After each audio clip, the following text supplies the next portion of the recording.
সবাইকে স্বাগত জানাই আকাশমণি চ্যানেলে। আজকে নতুন রেসিপি লাউয়ের পকোড়া।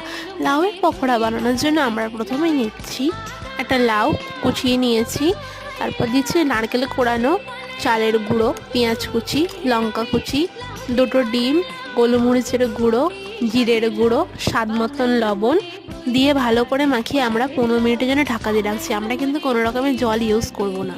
15 মিনিট পর মাখিয়ে নিচ্ছে একবার। লাউ, পেঁয়াজ এবং ডিম থেকে যে জলটা বেরিয়েছে সেটা দিয়ে আমরা মাখিয়েছি। আমরা একটা কড়াই নিয়েছি, তাতে সাদা তেল দিয়েছি। সাদা তেল গরম হলে ছোটো ছোটো করে ব্যাটারটাকে দিয়ে দিচ্ছি। এরপর এপিট ওপিট করে ভালো করে লাল করে ভেজে একটা থালায় তুলে নিয়ে পরিবেশন করুন গরম গরম মুচমুচে লাউয়ের পকোড়া। খুব সুস্বাদু এবং দারুণ স্বাদের খেতে এই লাউয়ের পকোড়া। একবার বানিয়ে দেখুন, স্বাদ বলতে পারবেন না। এরকম নতুন নতুন মজার রেসিপি জানার জন্য আমাদের চ্যানেলকে সাবস্ক্রাইব করে বেল আইকনটা প্রেস করে দিন।